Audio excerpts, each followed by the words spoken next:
Hey everybody, it is Margaret. Welcome to my channel, Texas Gal Treasures. This is not the video I intended to make today, but it happened and I thought, you know what? It happened to me and so it might happen to you. And I wanted to give you the tools that you might need to move forward with harassment or threats on eBay.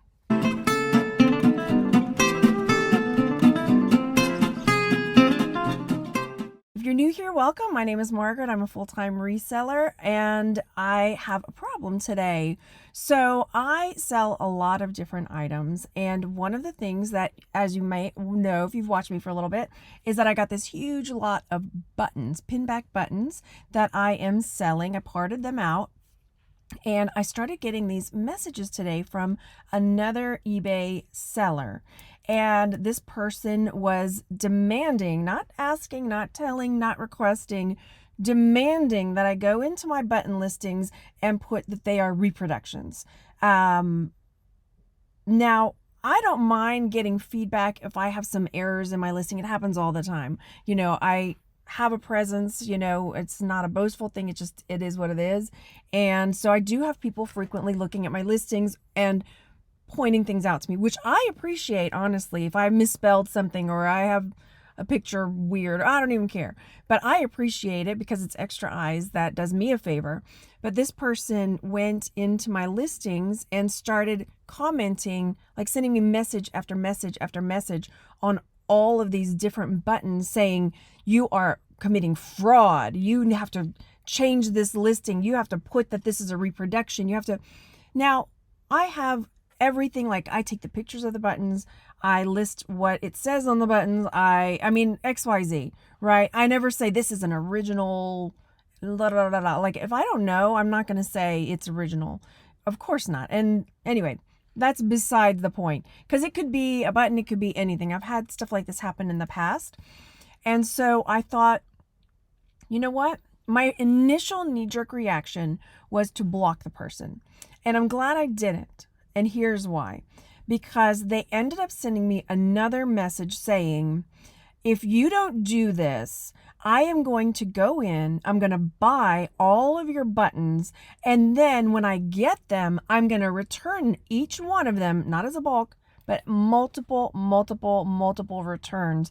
I'm going to file item not as described, and then eBay is going to be forced to shut you down and shut your store down. And their mistake was to put this all in writing in a message on eBay. So I know initially when you get people that, and like I said, if it's happening to me, it could happen to somebody that doesn't have a presence on YouTube or whatever, and maybe are like, I don't know what to do about this. So here's what I did. And what I was going to say was, my initial knee-jerk reaction is to block them. And the reason I hesitate doing that, I don't block very many people, is because now I've got all of this correspondence between that seller rather, and if I block that person, they can go open a brand new account and buy everything and do everything they threatened under a different name. And then I would have no way to tie or link those two people or users together. So this way, having not blocked that person, one, give them enough rope and they'll hang themselves. Two, I have the proof now to show eBay, hey, this person is harassing me. They're threatening me. Here are the messages and here's what they're doing.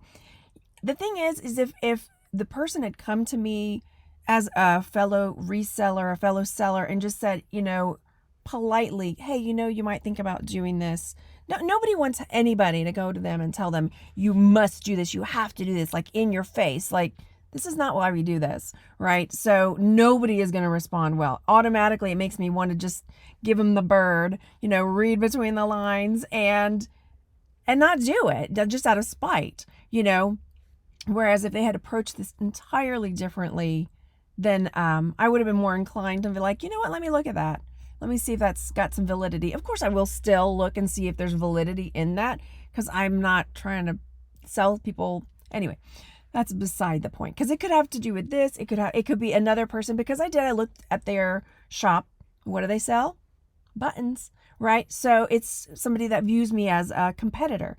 One, they spent at least an hour today messaging me, looking at my listings. I mean, I got so many messages. Like, if I didn't change what they said, like lickety split, they were like, when are you going to change this? Keep in mind, I am going to be watching your store to make sure you make these changes. I'm just like, dude, I quit responding. I just said thank you. And then the person just kept messaging. I never gave them yes, no, I just said thank you. Moving on, right? There's no need to like get into the back and forth, because then where's my time going? My energy is getting pushed on to, it's being taken for that. So let me show you, because it took me a little digging to find where and how to report this person, because I did. I went to eBay and I reported the seller and the threats that I believe is he, was making to me, and kind of directed them to which messages to look at in my message box. So here we go. Trying to make it where I'm protecting the person's identity. Isn't that kind of me? Isn't that kind of me? Okay, trying to protect this person's identity. So what you're going to do is, I scrolled down. It took me a little digging, but I went down here and I selected help and contact. And it really did not help me very much, because it just took me to a search page. So once I get there, when you go to eBay's customer service, I'm having a hard time loading up that page right now. There is a menu of different selections that you can make. And one of them is member-to-member contact policy. So basically you go to the customer service member-to-member contact policy. There's a little article to read there about how members can communicate with each other. And one of the things that is against eBay's policy is to threaten others or use profane or hateful speech. Well, he definitely threatened me by threatening to buy up all my stuff and like send all these items not as described, XYZ. So it says, if you ever receive a threat, report it to us immediately. So I clicked on this, and what ended up happening is it took me to a contact us right here. Just jumps down at the bottom. And when I click on that, it pops up a help menu.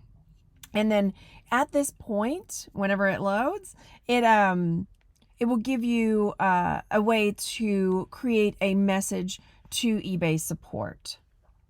So you'll come over here to eBay's customer service, and I searched in this eBay bar. It has to do with seller to seller contact or seller to seller messages. So I clicked down here on reporting an issue with a seller, and then I scroll down and report a seller, because you only report a seller if you think they're violating policies.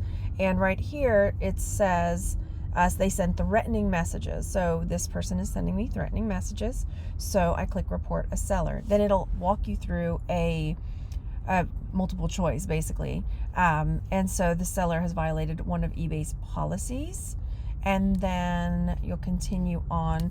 This is where you'll enter the seller's username, and then the seller, where seller sent threatening or abusive messages. And then here's where I type in, their username, and direct eBay to what they've been saying, what they've been threatening me with, and XYZ. And then when you submit it, it'll say, okay, we have got your complaint or your message, and we're going to deal with it. We won't tell you. They're not going to contact you and tell you what repercussions they took or what they did.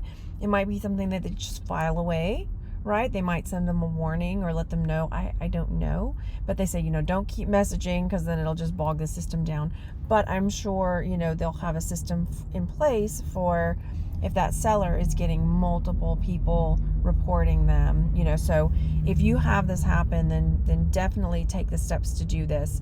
I probably still won't block them. That way, if they continue sending me messages, like, is that them? If they continue sending me messages, then I can just either, at that point, I might go ahead and report them again, like, hey, they're still, or maybe I'll make a phone call to eBay and say, I know I'm not supposed to report them again, but they're still continuing at that point. Now, if the person does follow through and purchase the items that they are threatening to buy in return, then at that point, I'll probably make a phone call to eBay and just cancel the orders. I won't, of course, send them the items. Why would I do that? So that is what you should do if you are getting threatening messages from another seller or even a buyer when you are on your platform.